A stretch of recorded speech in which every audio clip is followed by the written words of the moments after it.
All right, territorial acknowledgement. Community Education Service acknowledges that the land on which we virtually gather today is the traditional territories of the people of the Treaty 7 region in southern Alberta. The City of Calgary is also home to Métis Nation of Alberta, Region 3. Welcome, Catherine. Thanks very much, Wendy. It's a pleasure for me to be here. I'm excited about this. Been thinking about it a lot. So welcome everyone who's joining us live to the topic of slaying examophobia. So the idea of this is how students can approach tests with more confidence and more strategies. Again, as Wendy mentioned, I'm with Alberta Health Services, and in particular, a program called Mental Health Literacy. And I'll just also mention my work with Mount Royal, as well as teaching in the social work program, is for a number of years, I taught a course around learning strategies, and lots of students in their first year were recommended to take this course. It was called Becoming a Master Student, and really enjoyable. And so when Wendy asked me about this topic, I was excited to participate. So ready, Freddie? Tonight, we're going to go through a bunch of stuff around, anxious coping around tests, what one can do about that. But I'm also just going to challenge you that your brain is not going to be the same from the beginning of this to the end. And while that sounds ominous, even if you weren't joining us for this presentation, your brain wouldn't be the same in an hour to an hour and a half from now. I also would invite you to maybe silence your weapons of mass distractions. So it's a good idea, it's a good practice to try to tune in to where we're at. The other thing is, because this is about writing tests and how we manage that, I thought it would be fun if, for some of you, if you decide to look upon this presentation as if you were going to have a quiz at the end. So I would invite you, as you're listening, to be thinking about what would possible quiz questions be? What would be some short answer questions? And we'll talk about that at the end. So do hone your listening for that. And this, my friends, is a mind map, which some of you might be very familiar with. It's not new. Tony Bazan is the author that I knew from the 80s that talked about a way to take notes that was, instead of linear, because our brains don't work in a linear fashion, the idea of this is just grabbing a piece of paper. Maybe you want to experiment with this this evening and write out key concepts and then have other concepts connect to it. So this is an online one. There's lots of different apps for that, of course, but paper and pen works really well.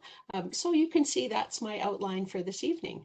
We're going to talk about the brain, understanding stress and anxiety, and test anxiety. We're going to be looking at the acute stress response and then breaking that down, which will give us a whole lot of ideas for different kinds of strategies.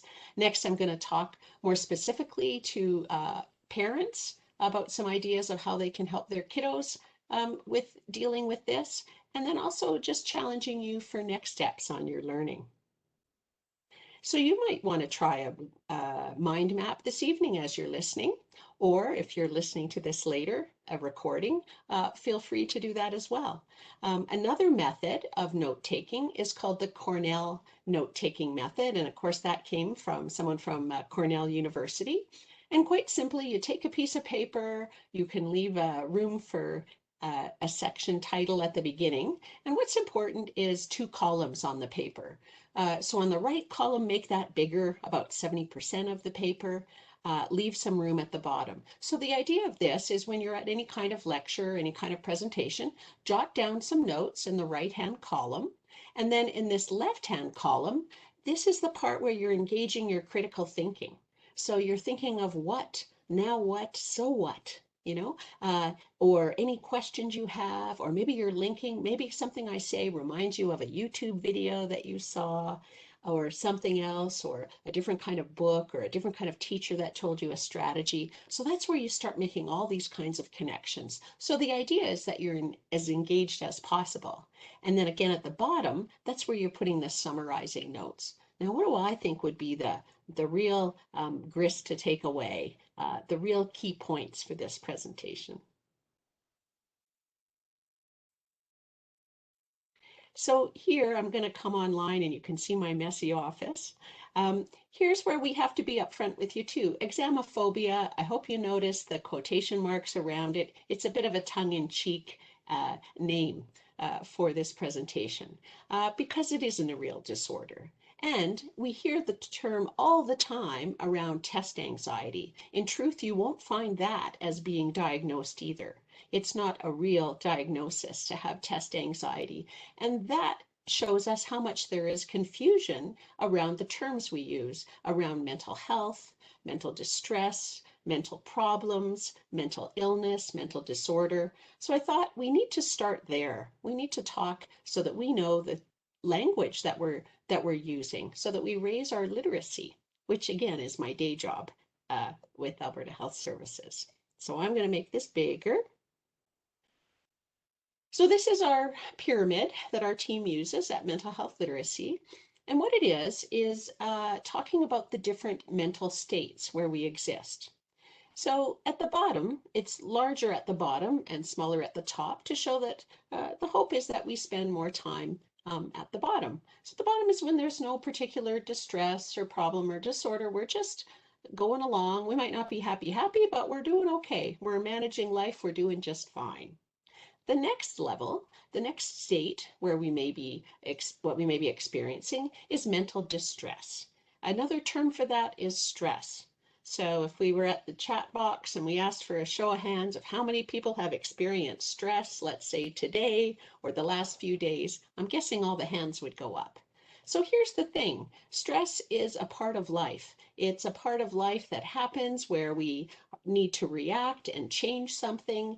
And here's the thing, it's not to be feared. It's part of life. We couldn't avoid it all if we wanted to. And what happens if we do a good job with our stresses is we learn new skills, we adapt, we stress a muscle to build it stronger, don't we? And so all these kinds of issues that come up, all these kinds of problems, if we look at them as learning opportunities, that's a lot better for us. So the next level we call mental problem.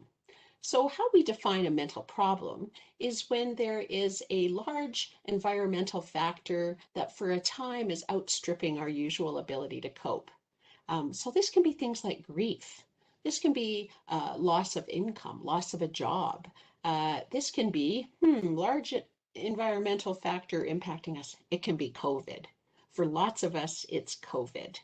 And so not everyone would say that their time through this pandemic has resulted in a mental problem for them, but for many of us, it is significant, and it's really causing us some difficulties in our usual coping. And what we need when we have a mental problem is sometimes practical supports, the support of others to get us through. So again, a really good example of a mental problem is grief, right? So when someone is grieving, we don't say they have a mental illness. We say they're grieving. It's part of the human condition. It's not easy, but lots of support and time, and sometimes a counselor can be helpful. So in my role as a counselor, I see lots of people struggling with lots of changes in their lives, different kinds of challenges. So lots of people with mental problems come for some coaching and support from me.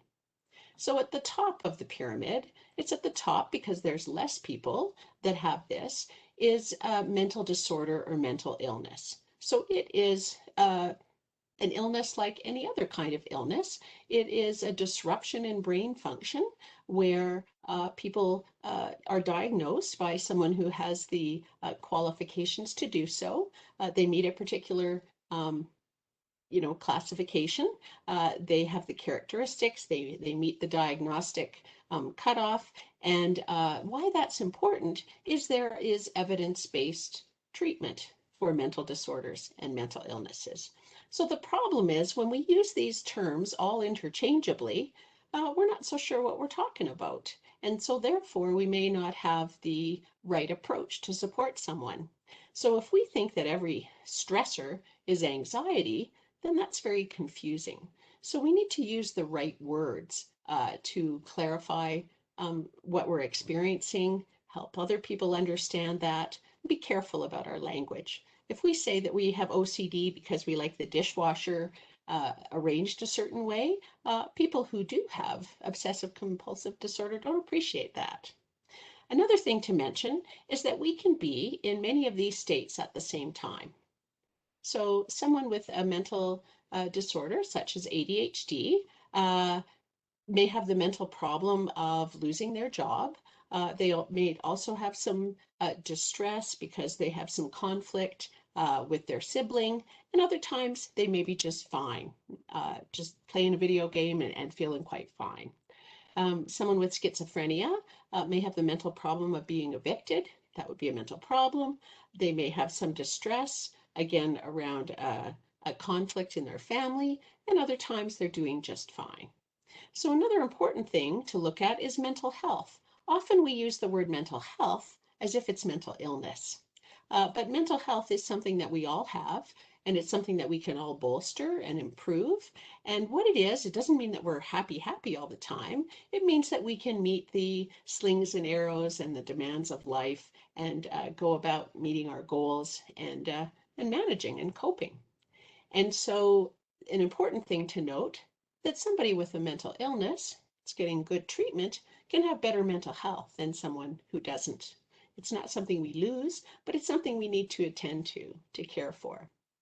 So I know that, this isn't the main focus of the presentation, but I think it's important around the words we use. And I have to say, when I was looking at resources for this presentation, lots of times that were thrown around the word test anxiety or examination anxiety, not so appropriately, when they're really talking about the state of anxious coping for many students that comes with that.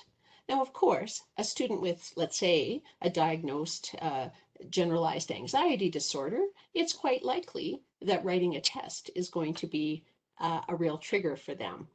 Here's the good news, is that the same kinds of stuff that I'm talking about can be helpful for whether it's some anxious coping or if someone has a diagnosed anxiety disorder. We'll get into that some more.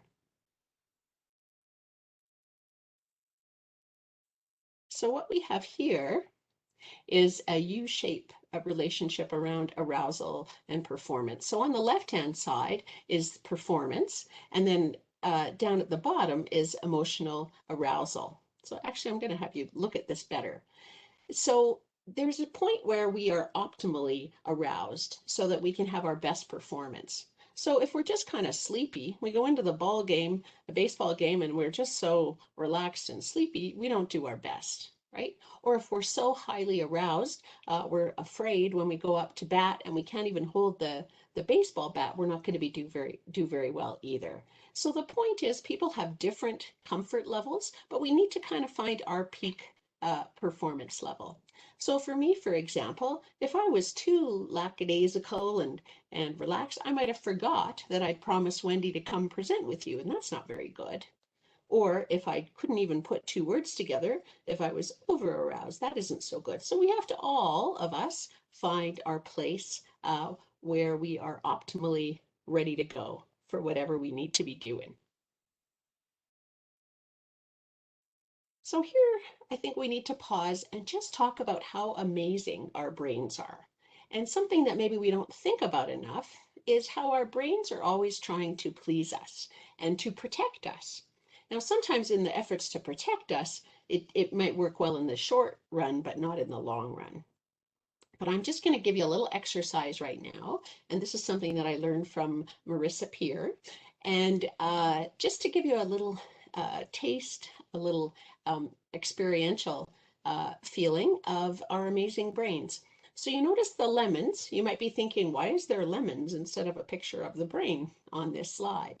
I invite you to play along with me right now and imagine that you have a fresh picked lemon in your hand.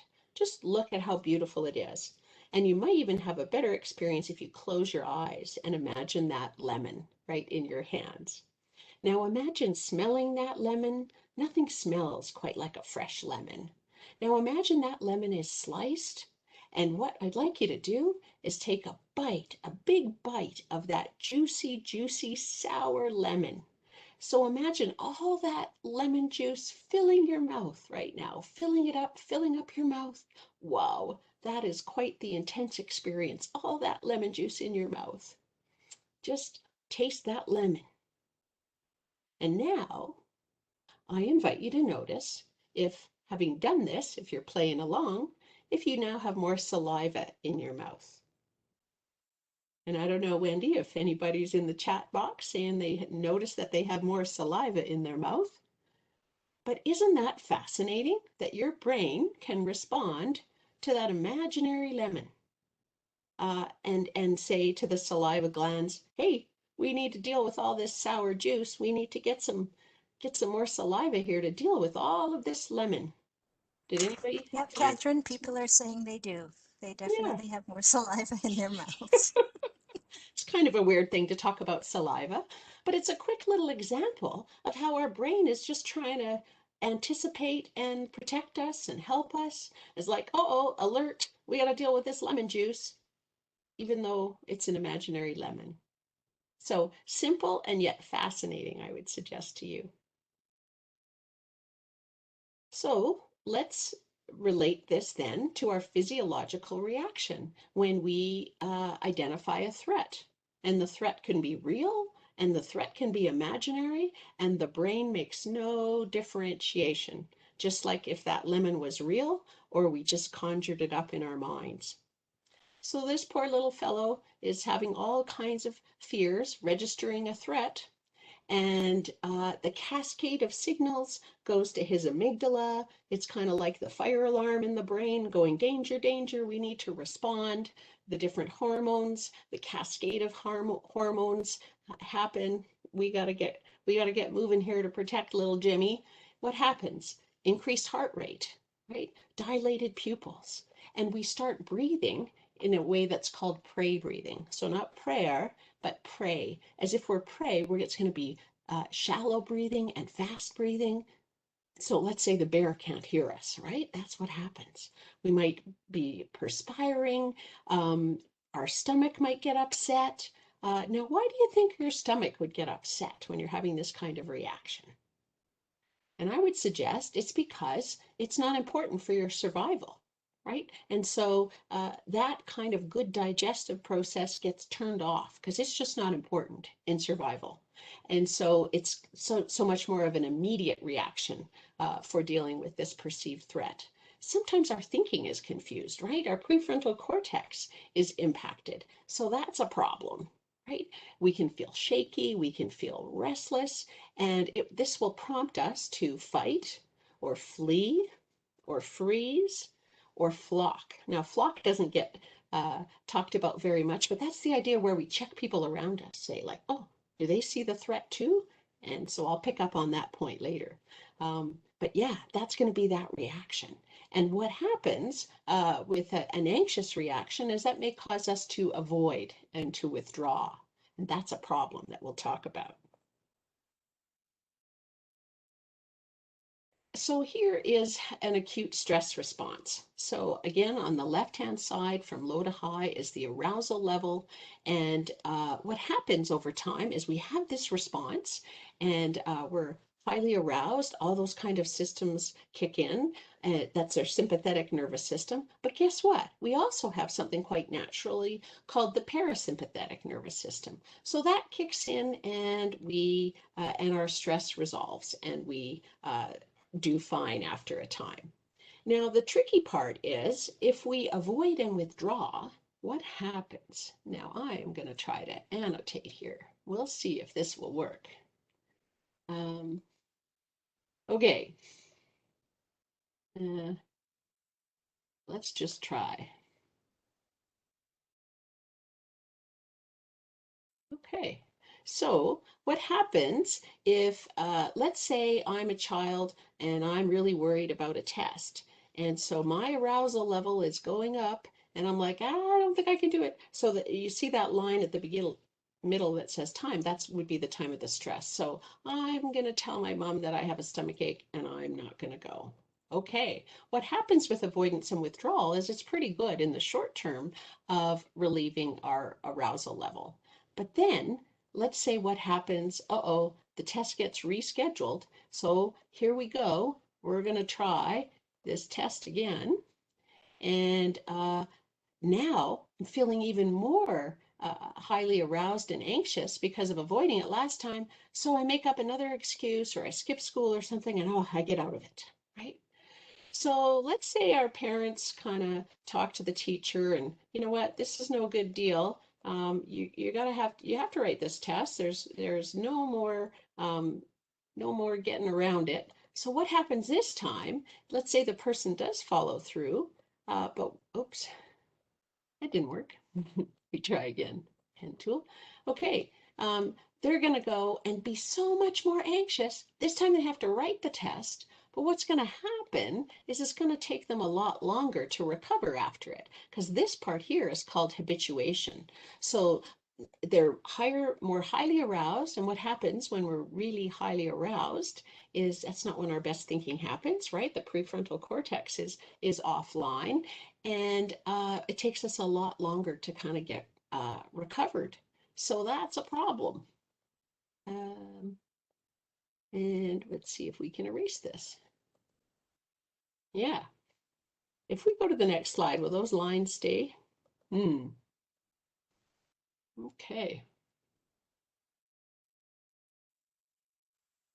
All right. So that's an important concept. And see, another thing I could have shown is if, in fact, I'm going to go back there. Let's say I'm doing this presentation and the first time I'm really nervous when I do it, right? The next time, let me just see here. Um, the next time, so here's the first time I do this presentation. Okay, that wasn't bad.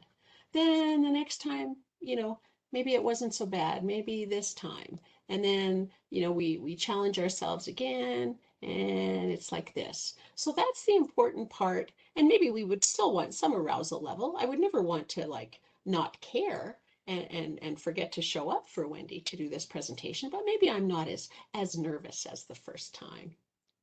Yeah. Did I see maybe a question there, Wendy? I thought I saw a chat box question fly by. I can't really see the chat box too much.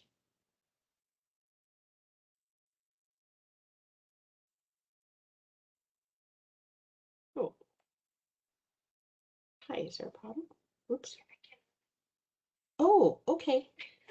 Okay. Okay. That's okay. Thanks. Oh, okay. Thank you. So I guess I can put Wendy on. Wendy, our host, is having trouble unmuting herself, and so she did phone me in. It's like phone a friend. She called me in, and she said, "What happens if we always go to the last line, to the highest line?" I would suggest that'll involve some work in trying to lower the stress level. So I hope through the presentation we'll be talking about some of those things because that's the thing. Anxious coping and even anxiety disorders are very treatable, and so we're going to talk about that. In fact, I'm going to go back here. So you notice what I didn't talk about was step 1, step 2, and step 3. You might have been curious about those numbers. So the important thing here is there's different kinds of ways of responding when we have an acute stress response. And again, it's perfectly normal to have an acute stress response. It's a problem if it's interfering with our performance, with our day-to-day life, if we're really avoiding a lot, right? So if we're at the top one, 3, and we're even having trouble like doing our best thinking and stuff, that's when we have to employ different ways to decrease our physiological arousal. And so for some folks that have an anxiety disorder, medication may play a role in helping to lower that acute arousal response that can be so unpleasant and often for some people continuous. They'll wake up with that feeling of dread, that stress response, and have it with them all day. So medication can help to lower that so that they can then learn some other strategies to put in place and strengthen some other ways of coping and responding so that hopefully someday they don't need to take that medication anymore. But for many of us with this physiological arousal, there's all kinds of ways that we can help and work with our parasympathetic nervous system to calm ourselves down. So breathing is a big one, right? So, and of course we're always breathing, but to be more intentional, even though it's part of our autonomic nervous system, we have some control over it. And so there's lots of different breathing techniques that you can try. Something called box breathing is helpful, starfish breathing for kids. And we have a reference sheet, a resource sheet that you were given that has some of those kinds of things on it. One I've recently learned is to take two quick breaths in and then a noisy sigh out. So let's try it. So 2 quick breaths in, and even try to do the second one to kind of gulp it, and then a noisy sigh, a long sigh out. So the idea is having a longer breath out than breath in.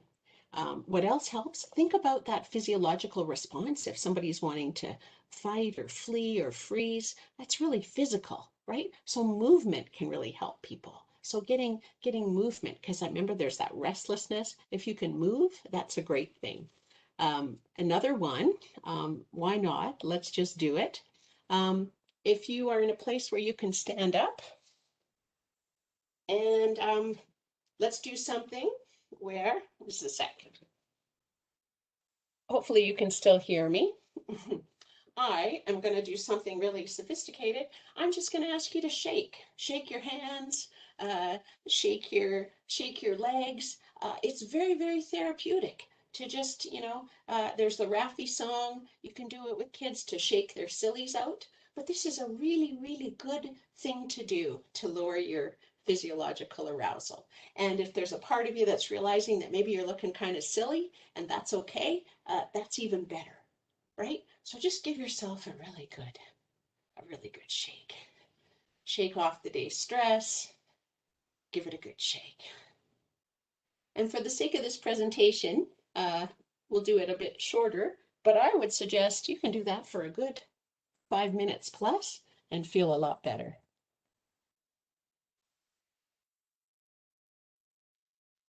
So that's number 3 there, right? What doesn't get enough attention, because lots of people will sell you things like different apps and things and coloring books and different kinds of mindfulness courses and yoga, and all of that's good. But the thing is, you need to find what works for you. So what works for your child, what works for you, that's the right thing to help you calm down. There's something called EFT tapping, lots and lots of different things. For one person, coloring a mandala could be really relaxing. For somebody else, they could feel stressed about it. So you need to find what works for you. But we're also going to talk about number 1 and number 2, what we're doing here in dealing with our stress. So number 1 is dealing with our thoughts. So remember our thoughts with the lemon, how powerful that is. We need to pay attention to what we're saying to ourselves that's starting this cascade in the first place. And if we can tune in and notice our thoughts and even do some revision on those thoughts, that can make a tremendous difference. If we do a good job at step 1, guess what? That curve may not get so high in the first place. We can nip it in the bud, so to speak. So that's number 1, our thought processes. So if anybody's thinking of that upcoming quiz, think about that. The fancy term for that is cognitive attribution. So step 2 is problem solving. If we know that we can handle our stresses and problem solve our way out of that, then again, that helps keep our stress level at bay. And I would suggest to you that this is an excellent area for students to be practicing and making lots of mistakes and figuring out how to problem solve, because guess what? The price of mistakes gets higher as we get older. But for kiddos, it's a great opportunity to practice their problem solving skills. And lots of times for us as parents, it's really hard because with all of our extra life experience, sometimes it's just obvious what our child should do. And it's really hard to bite our lip and ask them, how do you think you should handle that? Say it's a problem with a friend or something. But that's precisely great parenting if we can put it back in the hands of our students, in the hands of our children. Because what message does that give to them? If we're saying we have some confidence in you, we believe in you to figure things out and solve these problems for yourself. You can be there as a coach, as a guide, but really having them develop their problem solving skills is really an excellent thing. I happen to believe that with everyone having cell phones in their pockets, that has contributed negatively to our ability to problem solve because it's too easy for parents to solve all the little problems that maybe when you were a child you had to figure out on your own, right? So some food for thought there. But we're gonna delve into each of these in a bit as a way of talking about that. So what kinds of fears might come up with students worried about tests? So sometimes it's the fear of the unknown, right? We don't know what's going to be on this test. There can be all kinds of fears about that. Sometimes there's doubts about one's own capacity. Am I able to do this? Do I have the smarts for this? All of that. Sometimes there's fear of being judged by others, being assessed by a teacher, or what will others think if I don't do well? What often happens with tests too is students overestimate the consequences about what's at stake for a test. Sometimes there's all kinds of anxiousness around a test that's worth 5% of the final grade. And at Mount Royal, I would be talking to students. I'm like, well, yeah, maybe you didn't do as well as you wanted, but guess what? I can help you learn from that experience, and it was only worth 5%, and you got 3% of that. So there's a whole lot of points available left in the course. And sometimes I would suggest what even goes deeper than that is sometimes people get themselves into a state about a test because they think somehow that this means more than just a reflection of their learning. They think it's something about their assessment of who they are in the world. And it's not an assessment of their worthiness. It's simply a point in time to assess what they know about a particular subject. It doesn't say anything about their intelligence or their potential in the world. So again, we're thinking of that smaller part of the arousal curve. We need to confront those fears and negative self-talk.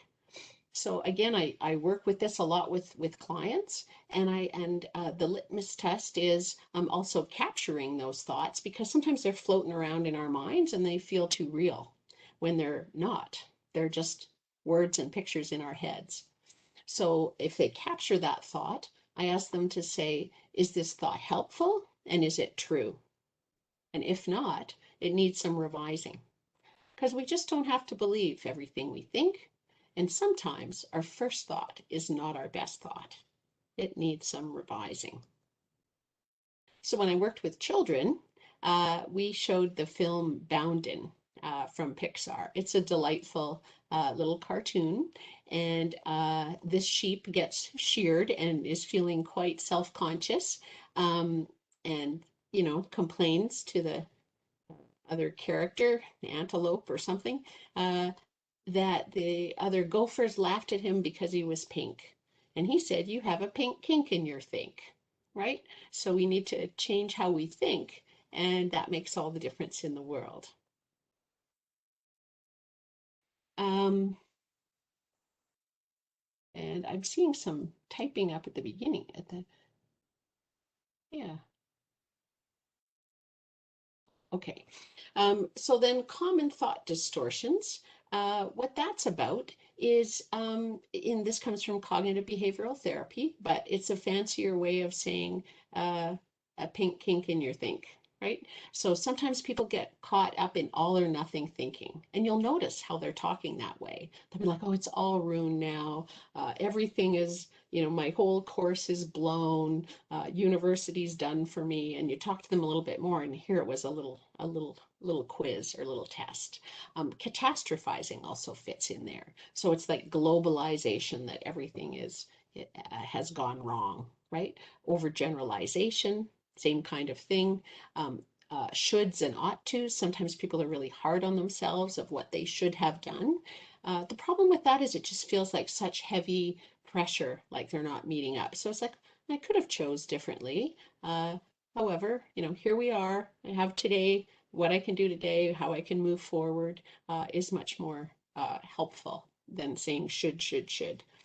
And then fortune telling and mind reading, that's where we're assuming that other people are thinking negatively about us, or fortune telling, thinking we're going to predict what's going to happen in the future. And guess what? It's a negative thing. Now, again, something that I hadn't mentioned is that, of course, some people, and it's kind of genetic predisposition as well as learning, some people have a more sensitive system. And I want to just also say that's not a bad thing to be sensitive. It's just a matter of learning how to handle it. So hands up to all the people on the line who were told they were too sensitive as a kid. I was one of them too. But I think sensitivity is a gift. What we do need to learn is how to manage it. Because people, when you think about how our minds work, people who are sensitive, people who are intelligent and creative, can you see how that can lend itself to some catastrophizing and all of that imagination that can take hold? So again, if we can kind of get a hold on it and learn and learn to also just see our thoughts as one form of information that impacts our emotions, that we need to kind of just respond to instead of react to, then we can really make some progress. So an idea of this is, what would you do with a statement if you hear your child or student say, I'm going to forget everything and bomb this test? Well, what's a more helpful statement, right? What's more empowering? I'm preparing well, and I'll do my best on that day. And it doesn't mean, it's not an assessment of my worthiness on this planet, right? I'm going to take a deep breath. I'm going to practice new strategies, and I'm going to put things in place. I'm going to see that test as what? As a challenge, even a performance, even a bit of a game. That's a much healthier way to look at it. Or if I fail this test, everyone will know how dumb I am. What would be more helpful? This test will just simply give me some feedback on my learning on this particular topic at this particular time. It doesn't say anything more about me. It certainly doesn't say anything more about my potential. There's very few tests that have that gravitas about it. And someone might challenge me and say, well, what about, to get into law school or to get into medical school or some of those things? Well, sometimes that means that maybe there'll be a delay. Maybe there's some more things to learn before someone is going to be a doctor. I myself would want my doctor to be very well schooled and capable of performing in that way. So sometimes all it means is a delay for some folks. So a real strategy when you're feeling anxious before a test, this is an important one, is to write down, capture those anxious thoughts. Because when they're flying around in our heads, they just have too much power that's unquestioned. And so if you put them on paper, paper's patient, captures it, slows it down.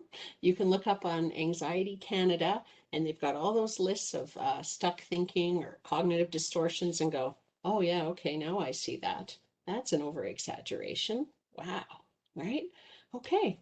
And it's not a fancy intervention, but what's more helpful? What can I write down that's more helpful and true? So it's not just positive Pollyanna thinking, it's what's actually more helpful and more true. So what happens is, as parents, it doesn't help to just constantly reassure kids, because then you can feel like you're playing the whack-a-mole game with them, right? You're trying to reassure them and they're going, yeah, but, yeah, but. So that's not so helpful of a strategy. It's better for them to kind of be able to look at those thoughts and go, what needs some changing? let's poke the holes in the logic there. Yeah, that can be a lot more useful. Problem solving. Again, we talked about thinking, all of that, helpful thinking. And then remember on the acute stress response number 2 is around problem solving. How can we improve our problem solving skills? And for writing tests, before the test, how can we prepare the very best that we can? And during, what kind of strategies can we have for writing a test? So what we have to back up the bus a little bit more and say when we're in class, it matters how we're absorbing the information. So here's that teacher from Ferris Bueller's Day Off. Do you remember he speaks very slowly? Anyone? He's a good example of how our minds work a lot faster than how someone is speaking. So what happens is it's easy to get distracted and go off in many different directions. So a helpful strategy, especially if you have a teacher that's speaking really slowly, or maybe you're even finding this with me, is to try to stay with them and jump ahead. So, I wonder what example he's going to give for that. I wonder where he's going to go next with it, and try to stay engaged that way by anticipating what the information is going to be about. I learned that when I would get in trouble and be told I was talking too much in class. And then I realized if I tuned into the teacher, maybe even participated there, that saved me a lot of strife.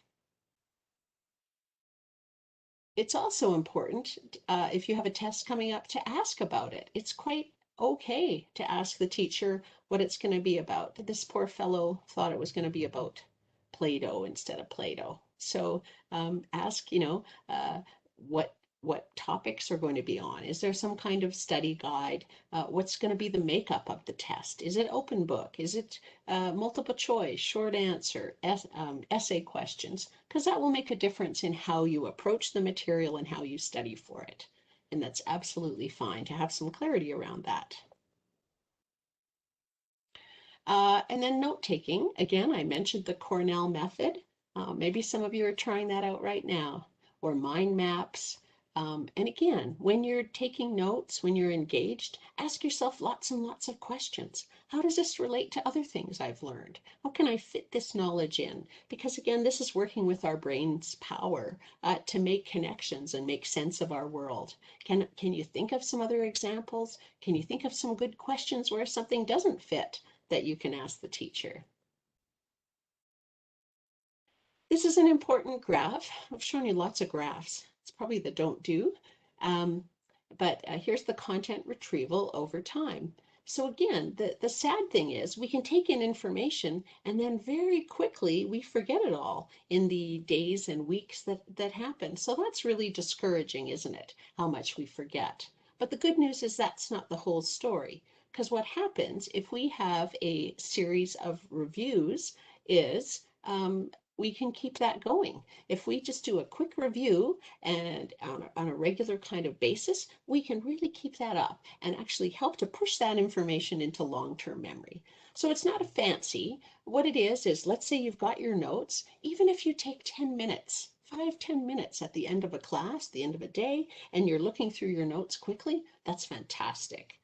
The next day, maybe you look at those notes again as you're adding in new things. You can set up a bit of a schedule for yourself. It doesn't even take long to do that kind of quick review, see how it fits with new information, and you can make a significant difference.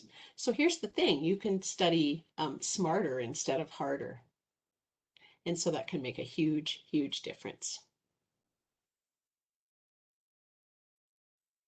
So again, some other tips for when you're studying is to, as much as possible, it's not easy when everyone's at home, and it doesn't have to be a fancy space, but can it be the same space? And can it be a space that is devoted to your study? So it's not a great idea to be studying on your bed. You can guess why, how that's going to interfere with sleep and everything. So again, it doesn't have to be a fancy place, but some little place that is left for study is really important.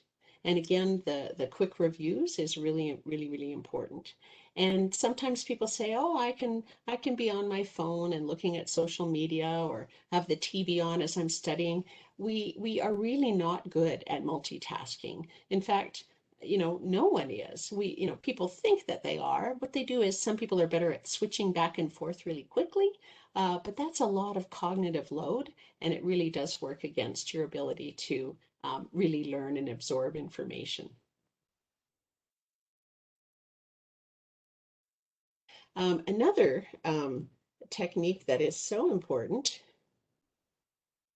is if you preview the entire chapter of the material that you're going to be looking at. So instead of just picking up your textbook and starting on the first page of chapter 2 and reading it, what's really, really helpful is if you look over the entire chapter and all of the headings, all of the subheadings, turn them into question marks in your mind and anticipate what they're going to be about. And why I have the road trip sign there is, do you ever notice when you go on a road trip, it can take a long time to get somewhere? And do you notice on the return trip that it always seems faster? What's that about? It's because there's familiarity. It's because there's road signs. It's because you recognize some things and that makes the trip faster. It's the exact same thing when you go through a chapter of material. You'll be able to recognize some of those headings that are coming up. You've already primed the pump for your learning. So it's a very quick thing to do, but it's a very powerful way to learn. And I tell students this when I be teaching this course is like, it's going to save you time. It's going to make it easier. You're going to be a more efficient and effective learner as you go along. Another technique for studying effectively is taking little short focused breaks. So there's something called the Pomodoro Technique that is quite popular. I had the fellow's name written down, who this is attributed to from the 80s. I'll look that up for you since my laptop just kind of went on me. Francesco, I don't want to say the name wrong, but the idea of it is quite simple. And in fact, it's one of those things that it's kind of deviously simple, but very effective. So the idea is you decide on something that you're going to be focusing on. You set a timer for 25 minutes. It doesn't have to be one of those Pomodoro timers. It can be any timer for 25 minutes on your phone. You work diligently on that one task. And then when the timer goes off, you take a 5-minute break.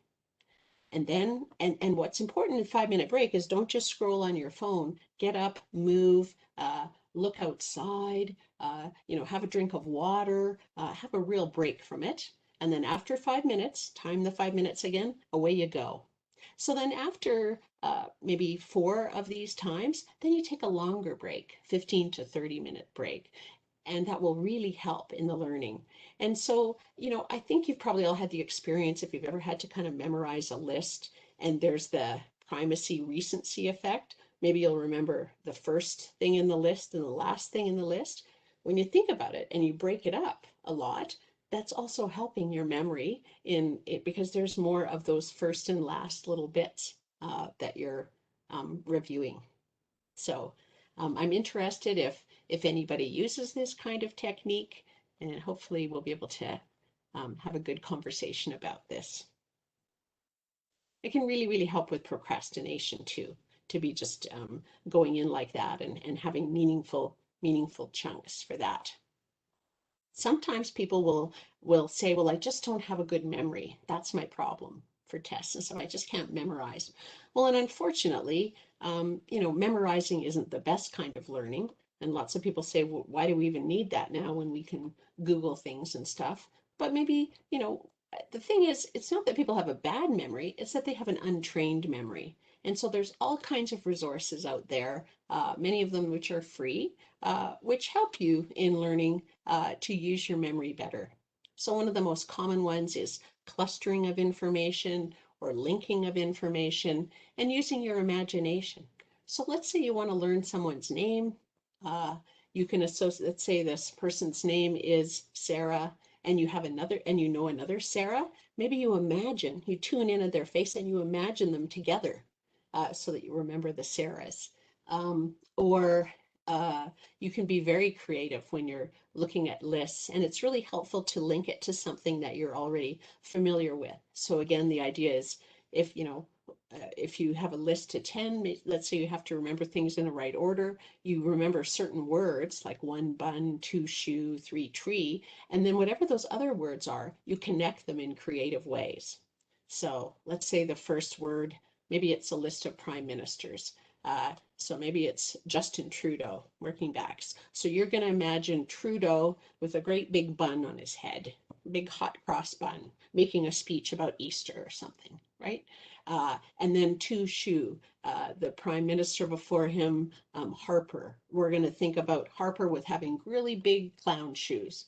I'm not making any political statements here, but when you can imagine, after, if you're looking at the list of two shoe, oh yeah, that was Harper with those big shoes, right? And on you go. So you can be creative and outrageous, and finding ways to link information can be really, really helpful for tests. And again, I like to think of it as a bit of a game. I will tell you that the first time I went to university, I flunked out. I flunked out badly. I didn't finish courses. I didn't finish papers. Even though I was considered a good student in high school, I was not prepared. I hadn't learned how to learn through high school. I just, through being able to do so, I just managed through high school. But it was a big shock going to university. And so when I, took a break, when I came back to university, I really put some attention and had some good coaching around learning how to learn, and it made a tremendous difference. And when I went back and I did mind maps, and I had a much healthier appreciation and almost enjoyed exams. I know that's kind of weird and nerdy, but I ended up, top of my class for my social work diploma, and it's the same, intellect that I have. It's because I learned how to learn.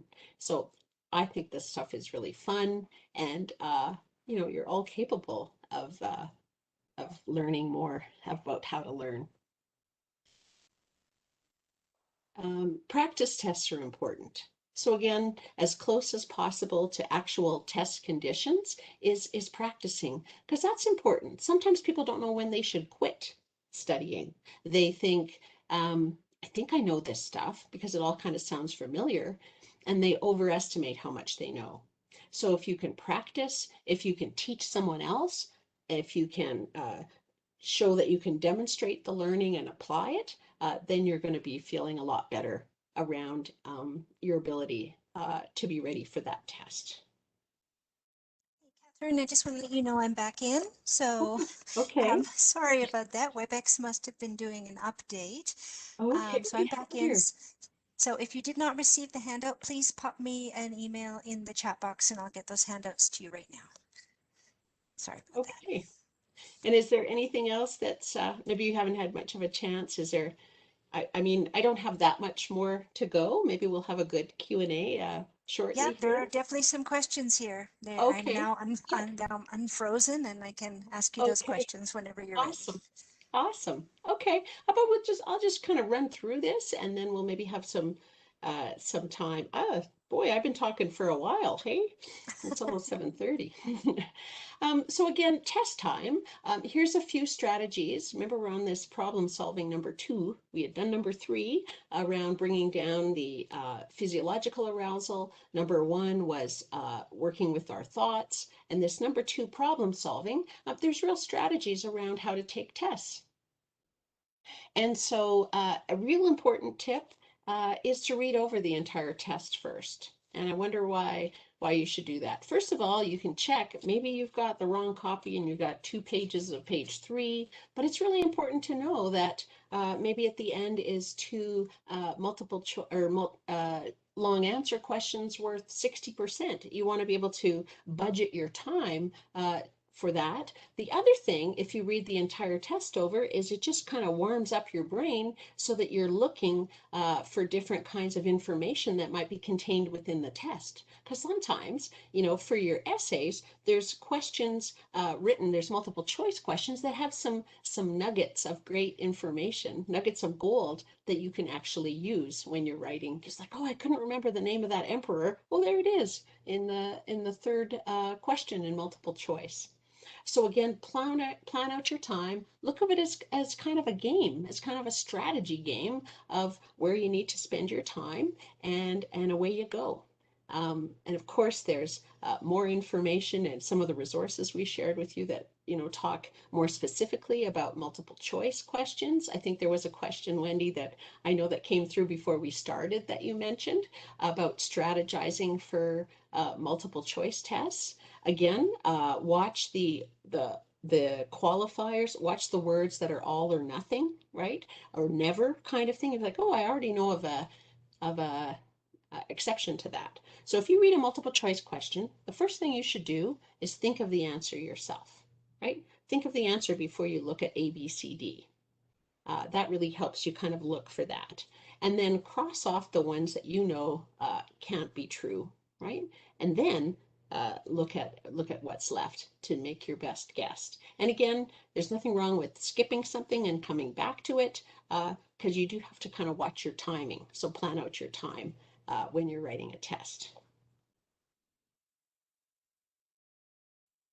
And again, the optimal arousal level on 3, here's an important point. It's not like we're just trying to get to Zen mindfulness and being, perfectly still as water. What's more effective, and there's a good TED talk on that list, is to tell yourself not I'm nervous and I'm feeling sick, say I'm excited. Because physiologically, it's the same thing. What you're experiencing it can be excitement, and that will be more congruent for yourself. So I'm excited. Of course, I feel this because I'm going to write this test. And guess what? We get anxious about stuff that we care about. So that's okay that we're caring about it. And again, if it's too high, do some shaking out, getting that tension relieved. If you can go for a walk, that's really important. And watch your breathing. Do whatever kind of exercises to make sure that you're doing the belly breathing is really, really a good plan.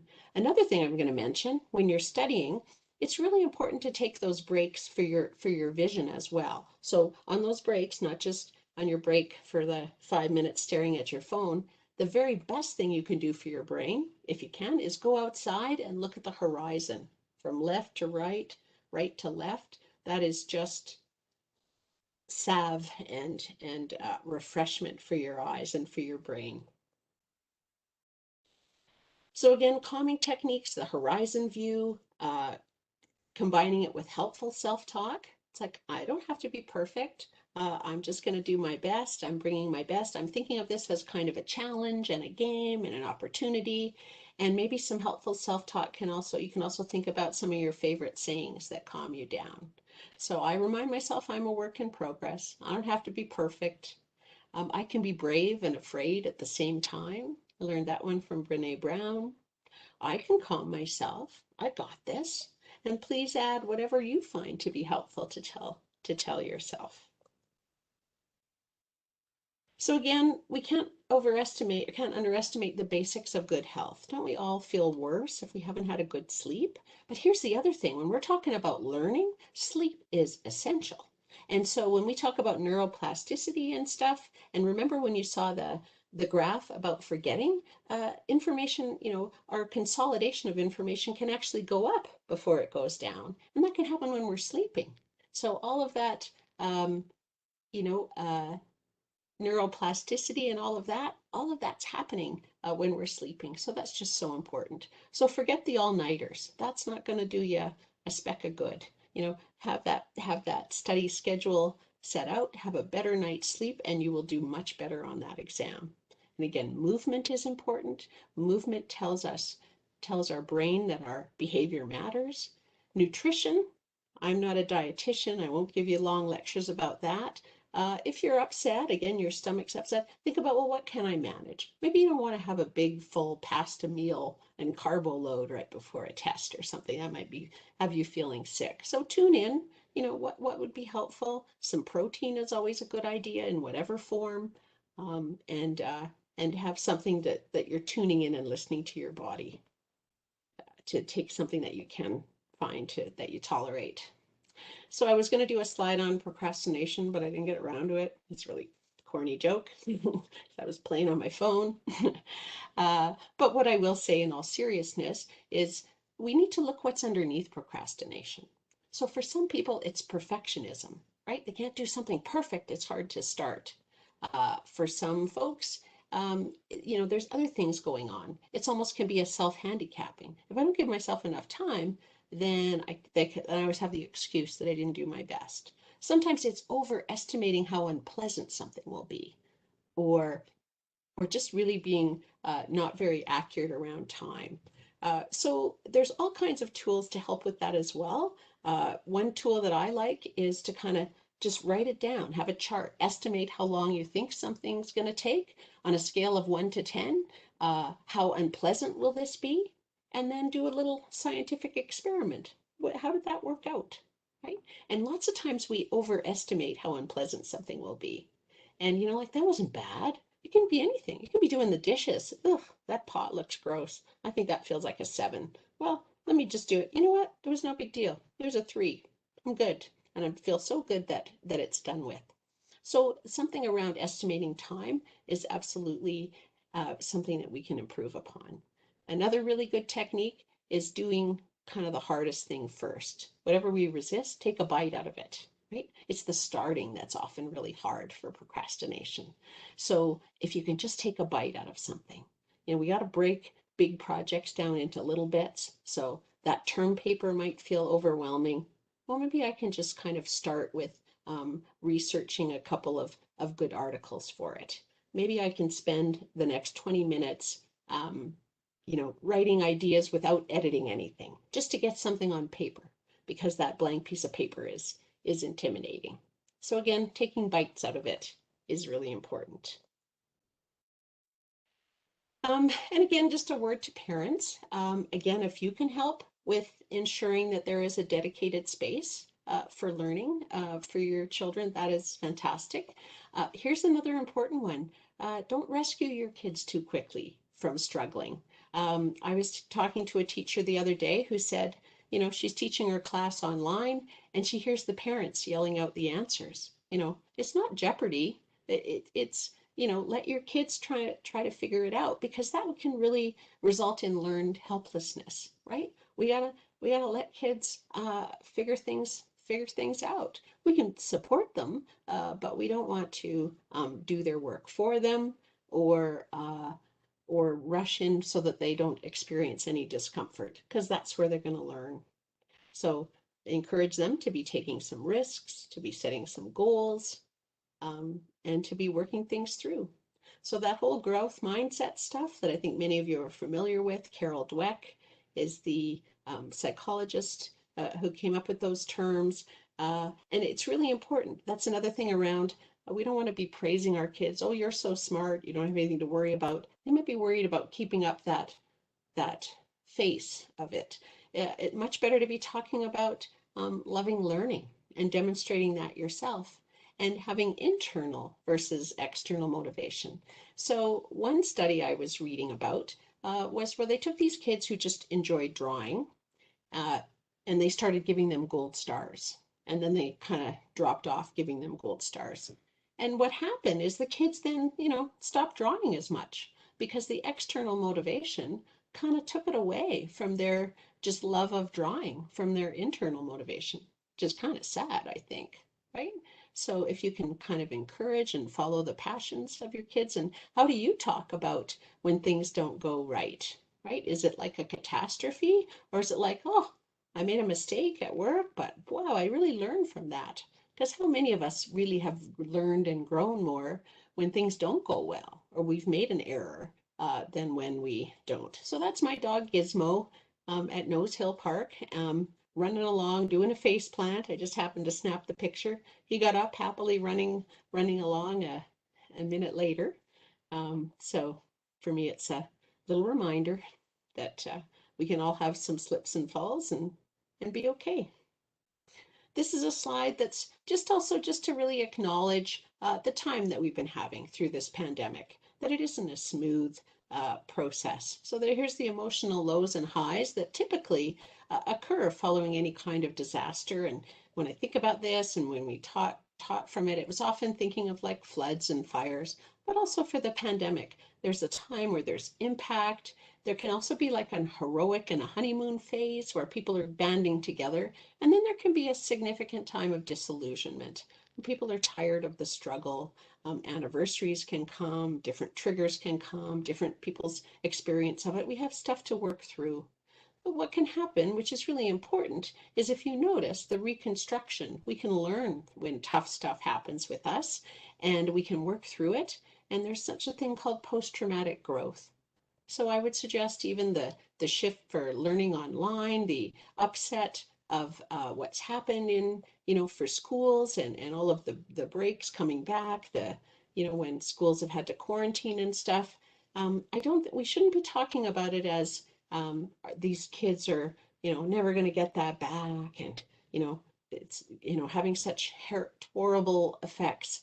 I would counter that by saying it has pushed us to grow. And I don't know about you, but the most fascinating people that I uh, know in my life are people that have gone through a lot and reconstructed and are shining examples of the spirit of how we can take what we're dealt with and grow from it, and often come out of it stronger than we would have otherwise. And so next steps, again, the resource page, there's so much to learn. I hope that you can at least feel a little bit encouraged to learn more about any of the stuff that I spoke about tonight. And I'm going to challenge you, what can you do differently even today? What little steps can you take? What little other habits can you put down? Because the nice thing about habits, our brains are lazy too, even though they're to serve us and stuff, is if we get things into habits, they become easier and easier. So can we be a little bit more mindful of the habits that we're choosing? And now I'm so open to your questions. I may not have all the answers. I'm sure that I don't, but I am certainly open to having more of a conversation with you. I have to say, I'm sorry that we don't get to meet in person, but again, sometimes this facilitates it, and I don't know if anybody's joining us from afar. There's advantages to that too. So Wendy, are there any kinds of questions? Oh, did anybody come up with some good quiz questions that you can Oh. throw in the chat? Okay, while people are throwing that in the chat, I'm a little curious. Is there a way to differentiate a panic attack and test anxiety, or are they sort of one and the same? That's a great question. So I would suggest that a panic attack is something that can kind of seem like it comes out of nowhere. First of all, it's not a mental disorder. Many of us will experience a panic attack, maybe a few over our lifetime, but it's when our sensory perception, everything has this huge response to a perceived threat that isn't really there. And physiologically, we have that experience, and it is not fun. It's very unpleasant. It does subside, it does pass over time, but it's not necessary. I mean, for someone, it could be their angst over a test, but it isn't the same thing. It could just happen in relation to that being a trigger for them. But for some people, they will even say that they're not even clear about what the trigger was for a panic attack. They could be somewhere and woof, a panic attack has come on. Yeah. Is So the there any problem, advice? Oh, sorry, go ahead. sorry, I you was going weren't to say, finished. when we're talking about a disorder or something, what would happen is if there was somebody was experiencing a series of panic attacks and then started to avoid stuff in fear of having a panic attack, that would be closer to being a mental disorder. Sorry. Right. What if the student is too shy to ask so many questions or even one question about the test? then that's something to work on. And I would suggest, finding one's voice is really important. So maybe they don't want to ask it in front of all of the students. Maybe you could encourage that student to ask at the end, to email their instructor, to kind of find their voice, to be asking about it. And so that's an important thing to be working with anxiety that I forgot to say. And it's the concept of N+1. So N is like the state where somebody is at. What can kind of just encourage them out of their comfort zone to grow? What would be step one? So the problem with some students that are struggling and some students that have diagnosed anxiety disorders is we expect them to go N+10, whereas we need to go N+1. So what would be a way that you could, I want you to be able to talk to anybody, even if they're, somebody in authority, that's going to be a great skill for you. What would be a step that you could take? Could you help me craft an email? Could it be from you, right? Next time, can it be your kindest teacher that you're willing to ask a question when there's maybe just a few people in the room?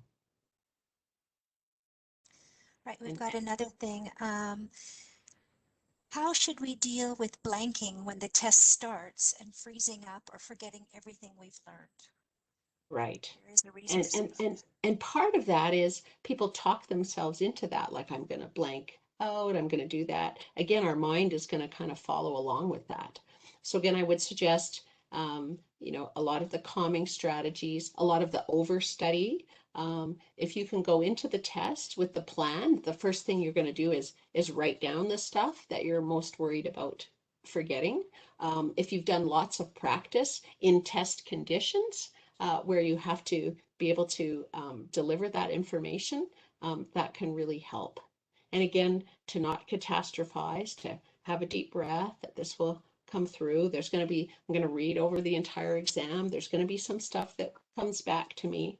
So I would kind of suggest that sometimes people or students have thought that they've really learned the material when really it's a little bit surface level. They have to learn it and overlearn it at a deeper level of application. And especially if they've had that experience and they're worried about it happening again, they really have to overlearn it for a few times. And then say, I'm excited about this test. This is the physiological response that I'm feeling. And I can't wait. I'm gonna show my stuff. And I know one of the articles that I put forward speaks exactly to that, but it's those kinds of strategies. how do I notice pre-test anxiety in my child when they seem calm and say they don't get nervous, but things surface after tests or they perform poorly? Well, and I guess, there's so many different factors that can come into how somebody performs on a test. And again, I'd link it back to the study. I'd link it back to, their understanding of the questions. If there's something around that, if they're denying that they're feeling anxious, how tuned in are they to be able to identify their own feelings and things like that, their own responses. So I wouldn't, it'd be hard for me to say without kind of knowing more. But again, not everybody's going to get A+ all the time. Is there something else going on? Is there a learning disability to be checked through? Is there some other kinds of deficits that could be supported? So many different factors. Right, and looks like the last question here. What are the signs of stress if my son is not talking to me?